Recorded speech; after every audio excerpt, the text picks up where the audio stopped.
Hey, folks, good evening. So, I wanted to talk today about really two things, right?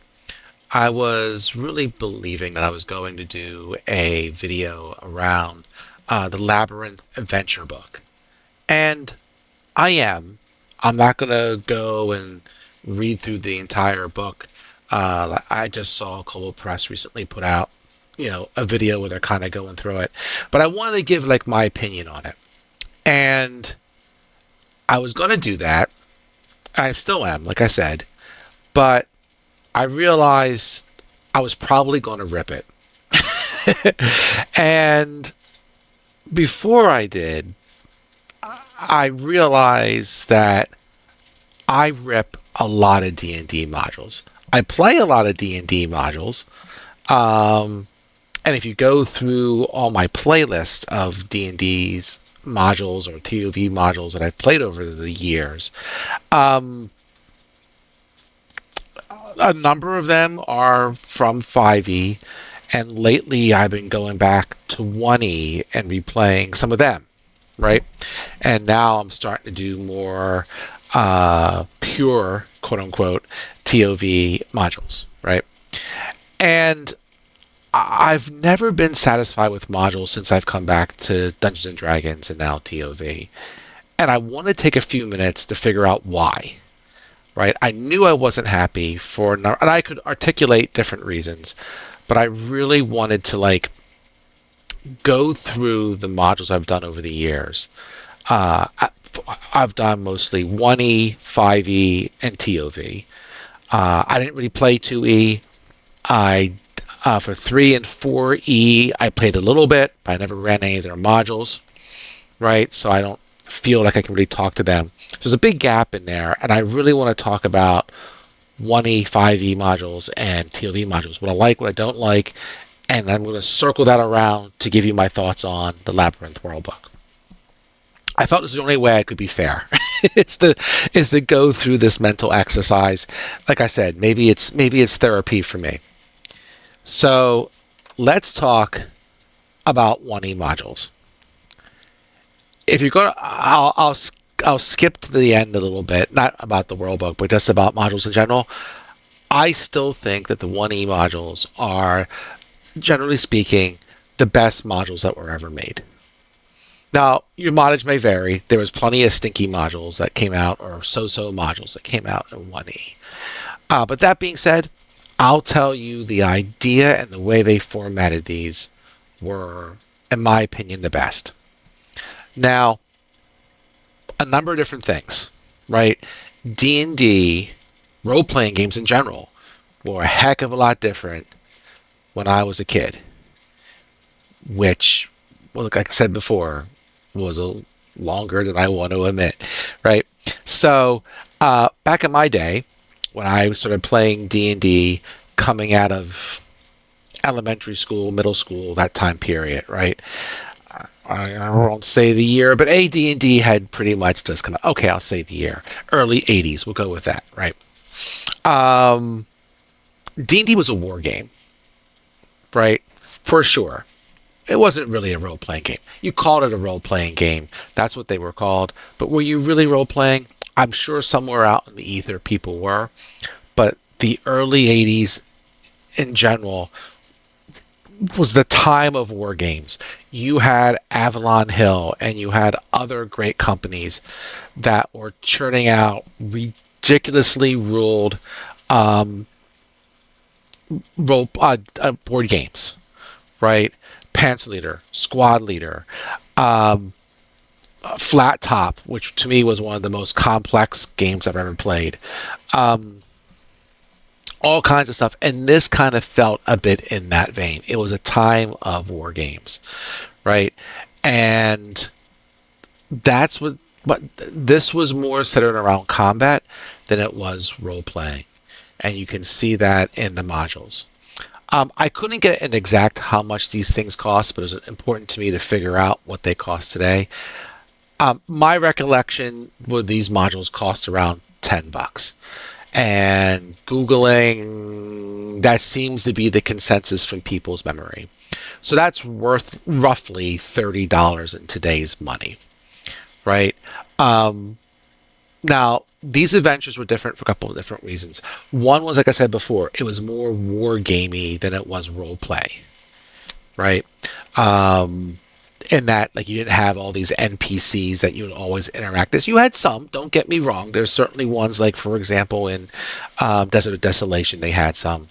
But they were, and I think that was one of the more exceptions, if I remember correctly. But the characters in today's modules, I would say, are a little more fleshed out than they sometimes were in the 1E days. But I'm painting with broad strokes here. These were much more combat oriented. They were set for something for one to a three-level range, generally speaking. They might be 7 to 9. They might be 1 to 3. Right? They were in a small range, unlike today's module or the 5e modules, which we'll get to in a second. You might not level up in all of these modules, right? They were for a set range. You did your thing, you got your experience points, and off you went, right? And this module here I picked for a region for my little snippet because this is one of the few modules I have left that is still in pretty much one piece, right? And I was just going to show up in the screen here in a second. I wanted to show something, but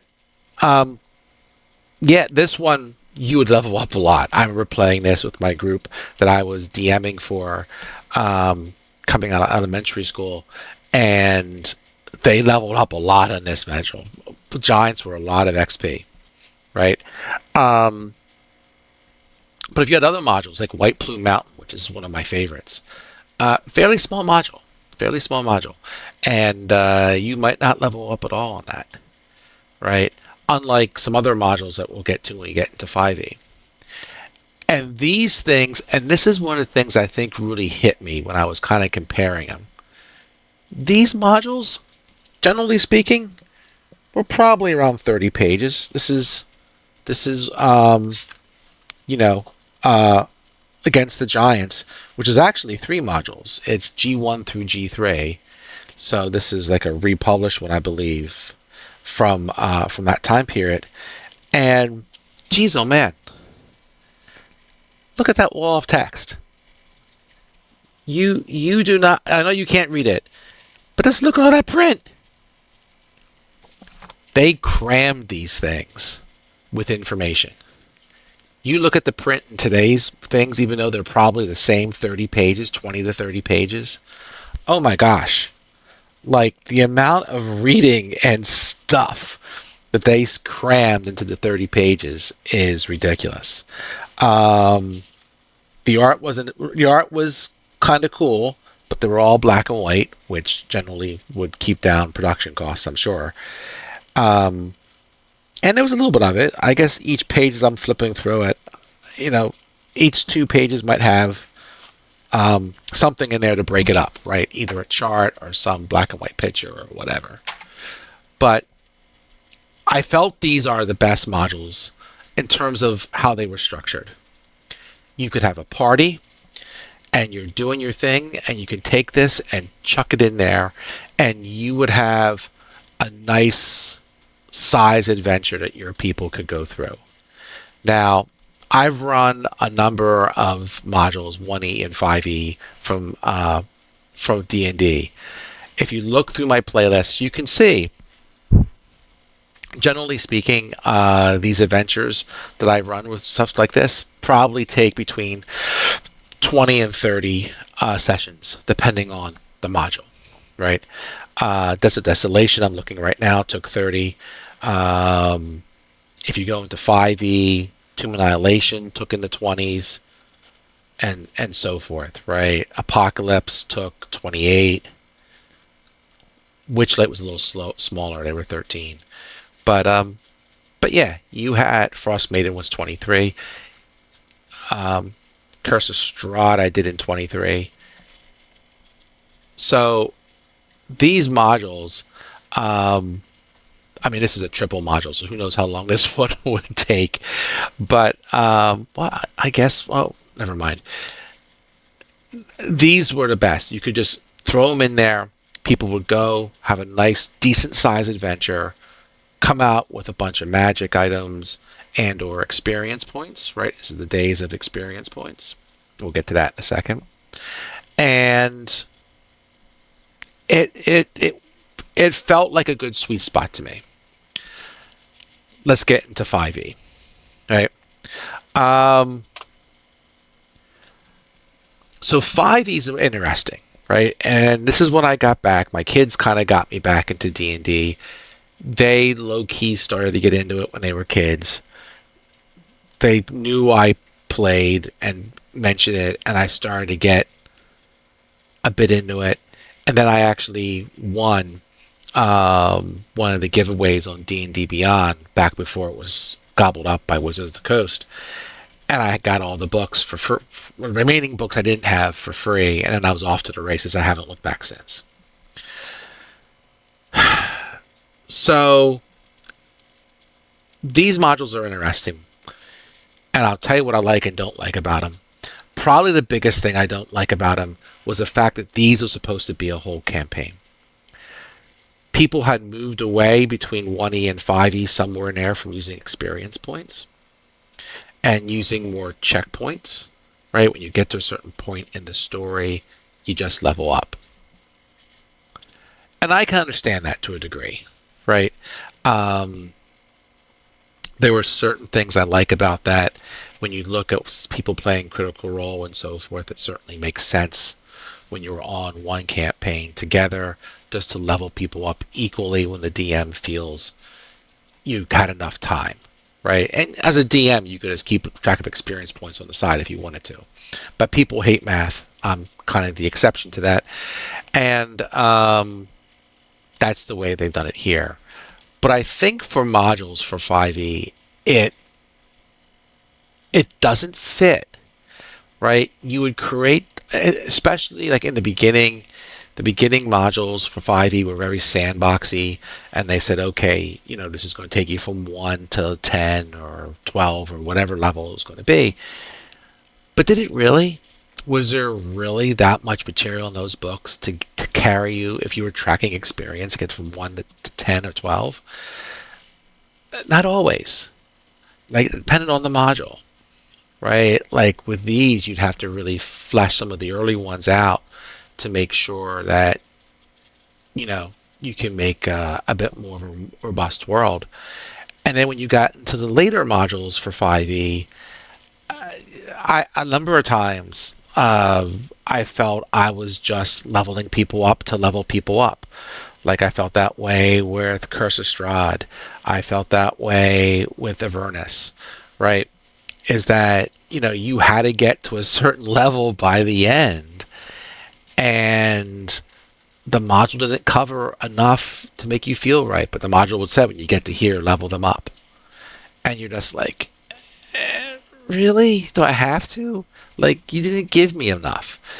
And of course, as a DM, I could add it. Like, I've been kind of implying that a little bit as we're talking about these 5Es. But then, I kind of feel if I'm paying you for a module, you should give me everything I need to get me to there. That, or lower your expectation of the module. Don't give me here's a module from 1 to 10, and you give me a little bit more than the scaffolding to get them there, right? And then you're asking me to build the other half of the building. I philosophically, I have a problem with that, right? Why not just start me out at a higher level and build a smaller house so you can get it all done in the allotment that you have in your book, right? And so you level up many times, whether you felt you deserved it or not. I said a bit more than 1E modules, but really it was a lot more in some ways and not enough in other ways. That being said, these were some decent modules. Curse of Strahd was a reprint, of course, but if you want to go, I'm just trying to take a look here what I've done. Avernus was decent. Um, I think it looks like I did an Avernus in 15 sessions, but the city part, the beginning part was kind of tacked on, and I think I quickly went through that to get into some of the meat of the story. It's not the best module in the world, but it has some good points to it. I'll still contend that Tomb Annihilation is one of the best modules that has been written, and I'll die on that hill. Better than Strahd. I do. I know people will think I'm a heretic, but that's I could go long hard about Tomb Annihilation. Um, and so forth, right? So there's some good modules in here, some good ideas. Some are more filled out than others, but I enjoyed playing them, and I think my players did too. And there's good stuff in here, but was I ever fully satisfied with these? The structure of the modules never felt right. And then with that, let's go into TOV. So lately for TOV modules, I know they've made some longer ones in the past, but a lot of what they put out these days, whether it's through their Kickstarters or whatever, are very short modules. Most of which I haven't paid for. Most of which I've gotten for free one way or another, whether it was a giveaway from Cobalt Press, uh, or it was part of like one of their Kickstarters. They gave it to you for free or whatever. Um, One second here. Boop. Uh, let's just shrink myself down a little bit there. There we go. Um, but they're short. They're short. And so on one hand, we're going back to some of the things I did with 1E. Here's an adventure. It's for this level. Like it's not even for a range of levels like it was for 1E. This, well, it might say like fourth or fifth or something like that. But generally speaking, in that sense, it's nice, but they're too short, right? They don't have anywhere near the writing that they did back in the 1E days, right? So, I would say that when you're playing these TOV modules lately, um, you might get 1 to 4 sessions out of them, and depending on the length of your session and your group and so forth, and that's it, right? They're not anywhere near the scale of the 1E modules, though they have a better idea by limiting the thing. Um, and the number of pages are the same a lot of times. Like if I look at some of these modules from Tales of the Valiant, they'll be 20 to 30 pages, but they have so much art, the print's bigger, they're spacing things out a heck of a lot more than the wall of text here, right? And it's just a lot less information than what I was used to when I was a kid, for better or for worse.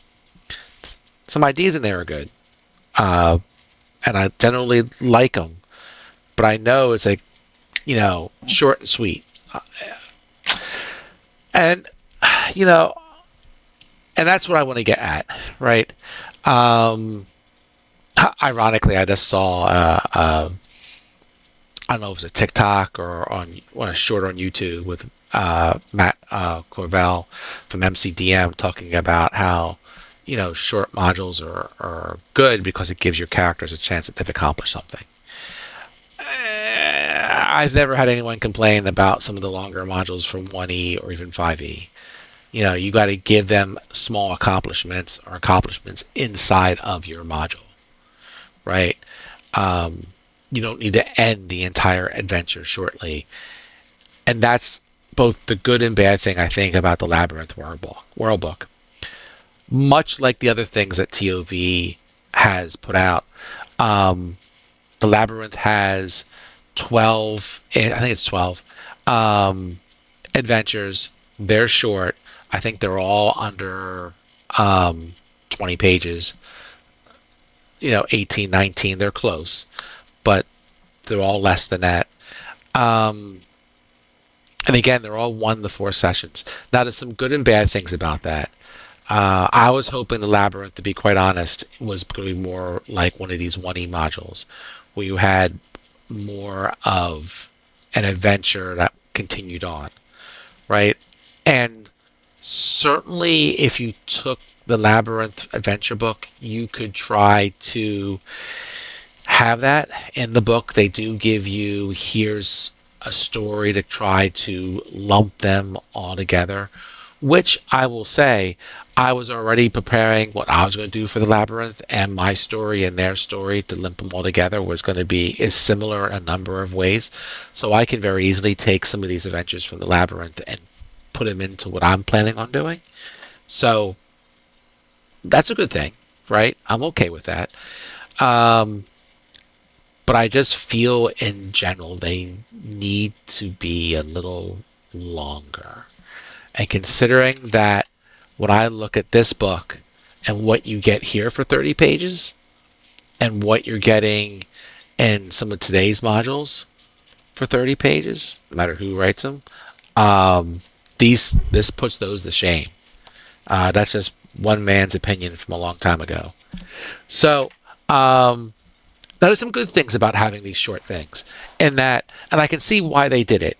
I mean, A, it fits the TOV style of what they've been publishing lately, but it also gives them the opportunity and gives them saying, okay, we're going to have this adventure be in, you know, um, the celestial realm.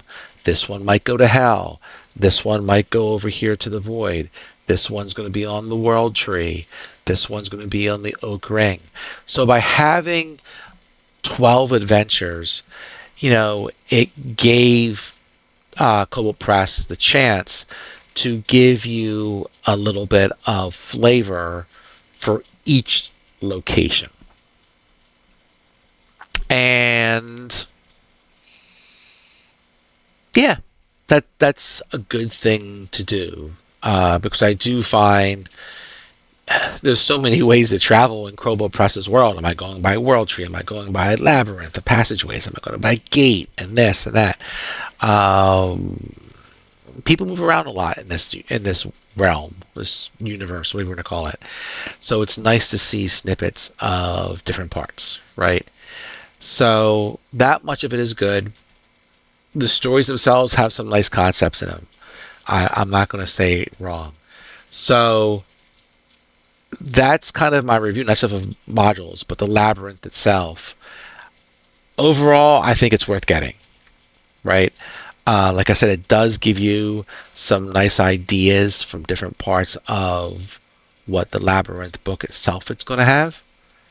But I am going to say that having gone through this, going forward, I don't know how many more modules I'm going to be buying from different people, right? Regardless of who they are, right? I'm just not finding a publisher for the module part that's more like these guys up top from my 1E days.